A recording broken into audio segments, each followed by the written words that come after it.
ne yàlla yërëm wayjur boo xam toog na ba mu yàgg dajale njaboot gi soxna yi xale yi kaay ñu toog waxtaan fan ngeen tolloog seen julli farata julli yi xam ngeen njàpp sangu set naka la ku ne nga poser question xale bi répondre soxna si répondre la ca baax nga wëyal la ca jaaduwul nga corriger ko seeni julli yenn saar ngeen di tari te leen saar ma dégg rukkoo yi ak sujjóot yi tumaan yaati daal tasbihaat yi nga xàmme ko xale yi xàmme loolu soxna si xàmme loolu ana kan moo koy defati wala bareetul weeru koor jot na ñan ñoo toll ci woor nan ngeen war a woore lan la ñuy santaane ci koor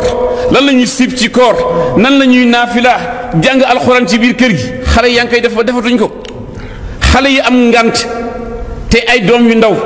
nan war nañu woor su seen ngant jeexee nan la ñuy sumbaate seen koor laaj leen xale yi tàmbali liggéey di sa njaboot nekk sa biir kër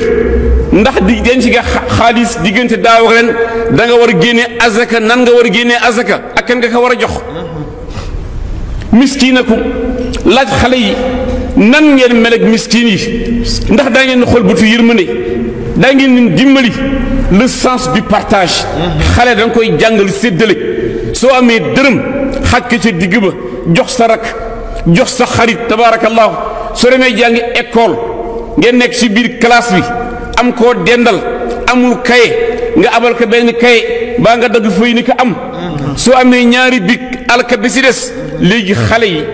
dañu yaru égoïste yow kot yow dong yaa war a am keneen na dee na ñàkk la hawla wala quwwata illa billahi loolu du Sénégal kooku du sunu yar ñee ca réew yi ci biti ñoom noonu la ñoo dunde suñu bëggee jël seeni yar indi ko suñu réew te muy réewu l'islam danañu yàq loo xamante ni la hawla wala quwwata kenn xamul fi ñu koy réparé waajur warul toog une semaine te deful bilan ak waa këram waajur bu nekk semaine sax bare na war nga bés bu nekk diggante heure lekk toogandoog sa njaboot ngeen lekkandoo xale yi jàngale nañ nañoo lekkee ci ndab lekkee loxo lekkee kuddu bañ taqal bañ tilimal tabaarakallahu ak lekk yu am teggin lekk dañ koy jàngale loolu waajur foog nga toog ak sa njaboot bokk ak ñoom ndab pour mën rectifier loolu mais su fekkente ni yow dañ lay ber fële ak sa yu neex jox xale yi seen leneen doo fekke ëllëg fu ñu dem ñu doomu diw ji de na muy lekkee ñaaw doomu diw ji de ak baadoo la fekk yow yaa waroon def la nga war def te defuloo ko